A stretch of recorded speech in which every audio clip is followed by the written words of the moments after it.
Welcome to my YouTube channel Suresh and Knowledge of Physics. My dear students, today we will learn about very important topic, Universal Law of Gravitation of chapter number 10, Gravitation, which is related to standard 9 science subject. Let's start. Universal Law of Gravitation. Okay, so you can see I have written here Universal Law of Gravitation. Okay, कि जैसा हम इसके पहले in previous video I have discussed about the definition of the gravitation. Now we will start the universal law of gravitation. तो first I will tell you what is definition of that. तो हम क्या लिख सकते हैं definition में, every object in the universe attract every other object with a force which is directly proportional to their masses and inversely proportional to square of distance between them. This is the universal law of gravitation. तो इसी को हमें लिखना भी है. तो क्या लिखना है, every object in the universe attract every other object. कहने का मतलब जितने भी यूनिवर्स में ऑब्जेक्ट हैं वो एक दूसरे ऑब्जेक्ट को अट्रैक्ट करते हैं और ये उसके मास पे डिपेंड करता है, उसके डिस्टेंस पे डिपेंड करता है. ठीक है, तो ये हम आपको लिख के बताएं, डेफिनेशन आपको लिखनी है. तो राइट डाउन एवरी क्या लिखेंगे, every object in the universe, every object in the universe क्या करते हैं, अट्रैक्ट करते हैं. अट्रैक्ट किससे करते हैं, एवरी अदर ऑब्जेक्ट, जितने भी हमारे ऑब्जेक्ट हैं उन सबको एवरी अदर ऑब्जेक्ट. ठीक है, every object in the universe attract every other object with a force. एक फोर्स के साथ हम with a force, ठीक है, FORCE. ठीक है, हमने क्या बताया कि every object in the universe attract every other object with a force. ठीक है, वो फोर्स कौन सा होता है उसी को हम चर्चा कर रहे हैं. वो फोर्स का नाम है यूनिवर्सल लॉ ऑफ ग्रेविटेशन. तो इसको डिफाइन कैसे करेंगे आगे लिखते हैं. ठीक है, which is directly proportional to, क्या लिखेंगे, which is directly proportional to product of masses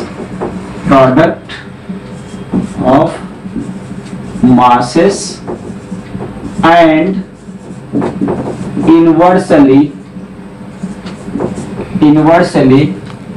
proportional to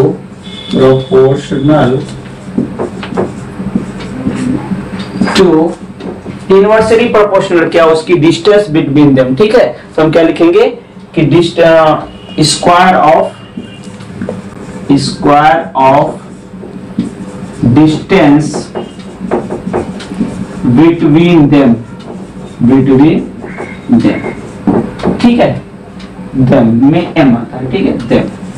तो this is definitions of universal law of gravitation. ठीक है, अब इसको हम एक फिगर के माध्यम से आपको बताने की कोशिश करेंगे कि ये कैसे अप्लाई होता है. तो suppose that let us consider हमारे पास भी है बे टू ऑब्जेक्ट. ये हमारे ऑब्जेक्ट है, एक का नाम ए है, दूसरे का नाम बी है. One is A, another is B. And suppose that this mass is capital M.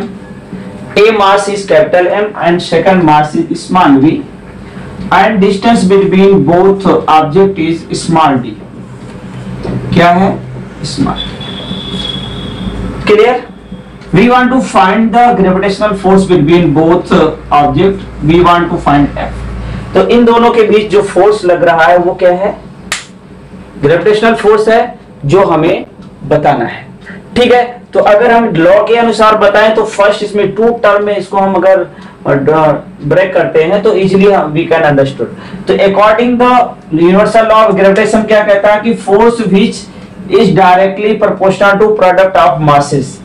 तो क्या कहना है हमें कि जो फोर्स लग रहा है वो क्या है, यहाँ पे आप देख सकते हैं अकॉर्डिंग टू यूनिवर्सल लॉ. हम क्या लिखेंगे, इसको हम रफ नहीं कर रहे हैं. ठीक है, हम इसको आगे आपको बताने की कोशिश कर रहे हैं. तो यहीं पे आगे लिखते हैं अकॉर्डिंग टू. ठीक है, according to universal law of gravitation, हम क्या लिख सकते हैं यहाँ पे देखेंगे कि फर्स्ट इसमें पॉइंट है कि force which is directly proportional to product of masses. तो हम क्या कह सकते हैं कि जो फोर्स लग रहा है बिटवीन किसके, between two object, object A है दूसरा बी है एंड इसका मास कैपिटल एम है एंड सेकंड का स्मॉल एम है, तो हम क्या लिख सकते हैं capital M into small m. ये इक्वेशन नंबर 1 हो गई। इसी तरह से सेम वे अगर हम अकॉर्डिंग लॉ ऑफ ग्रेविटेशन कहें तो सेकंड इक्वेशन उसके आगे क्या है कि प्रोपोर्शनल मास ऑफ ये होगा inversely force is inversely proportional to square of distance between them. कहने का मतलब ये फोर्स इन दोनों के बीच की जो डिस्टेंस है उसके स्क्वायर के इनवर्सली होती है, इनवर्सली प्रोपोर्शनल। हम क्या लिख सकते हैं यहाँ पे लिख रहे हैं सेकंड पॉइंट है force inversely proportional to square of distance. Square distance क्या है, डी है, तो क्या होगा हम कैसे लिख सकते हैं F is inversely proportional to D square. ये क्वेश्चन नंबर 2 है, ठीक है। अब इन दोनों इस डेफिनेशंस के अकॉर्डिंग हमने दो इक्वेशंस गेट कर ली और इसी को अगर हम कहते हैं from equation number combination of equation number 1 and 2 तो क्या लिख सकते हैं combination of equation 1 and 2 we get, ठीक है। तो मुझे क्या प्राप्त होगा, क्या मिलेगा, वो हम यहाँ पे नीचे लिखते हैं, ठीक है। हैव यू रिटन दिस, लिख लिया आप लोगों ने, ओके गुड।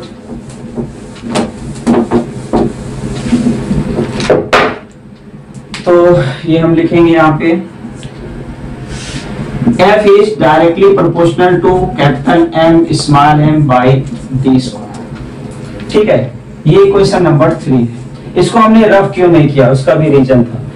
हम आपको बताना चाहते हैं कि अगर if you know this formula F is directly proportional m1 m2 upon d square, तो इजीली कैन डिफाइन। देखो सेम चीजें हैं, देखो ध्यान से देखना। यूनिवर्सल लॉ ऑफ ग्रेविटेशन क्या कहता है कि every object in the universe attract every other object with a force. तो ये फोर्स है क्या है, which is directly proportional to, directly proportional किसके है, product of masses m1 into m and small m and inversely proportional to square of distance d square of between them। तो ये इसको डिफाइन कर रहा है। if you know this formula तो easily you can define the universal law of gravitation। okay till here any doubt, no। if we want to remove the proportional sign तो we will take one constant। तो again हम इसको लिख सकते हैं कि capital F equal to capital G m small m by d square.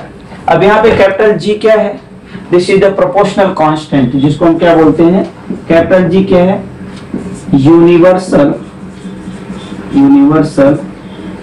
Gravitational constant, gravitational constant, ठीक है। Universal gravitational constant this is the G और F is the gravitational force, capital M is the mass of first object A and small m is the mass of second and D is the distance between both object and G is the universal constant gravitational constant या proportional constant दोनों हम कह सकते हैं, ठीक है। If we want to find the value, इसकी जरूरत नहीं है, इसको हम रख कर देते हैं, ठीक है। तो अब हम निकालेंगे what is formula of G and what is value of G and what is unit of G। G क्या है, gravitational constant.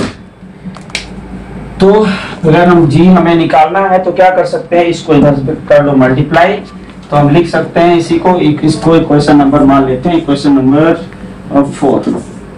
From equation number 4 we get, क्या करेंगे बोलो। यहाँ पे हमने लिखा है D को इस साइड मिलाएंगे तो क्या हो जाएगा, F into D square equal to capital G capital M small m, but G equal to क्या होगा, F into D square by capital M small m, ठीक है। If we want to write the unit, this is the formula of gravitational constant का formula निकालना है, unit निकालनी है। तो unit of capital G, unit of capital G equal to, ये आपको भी पता है फोर्स की यूनिट क्या होती है, क्या होती है फोर्स की यूनिट, बोलो Newton. Good.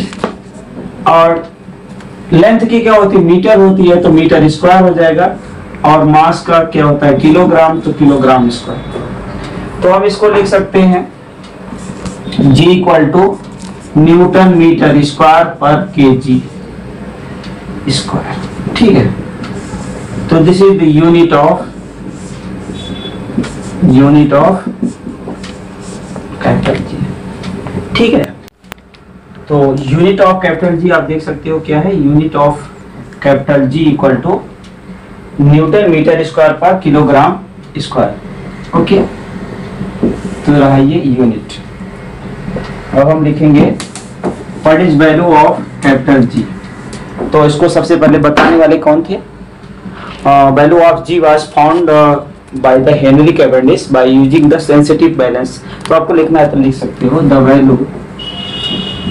Value of capital G को किसने बताया था, फाइंड आउट अभी बताया आपको, जस्ट अभी कुछ सेकंड पहले, हेनरी कैवेंडिश, ये नाम याद होना चाहिए।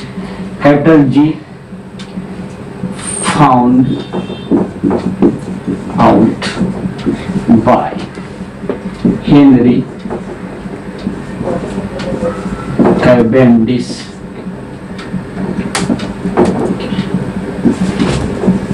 कैवेंडिश किससे इन्होंने मेजर किससे किया था, बहुत एक सेंसिटिव जो है by using the sensitive physical balance था उसके द्वारा।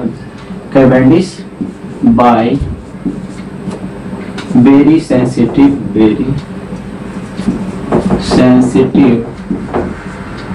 बैलेंस, और इसकी वैल्यू इन्होंने दी थी G इक्वल टू 6.67 इंटू 10⁻11।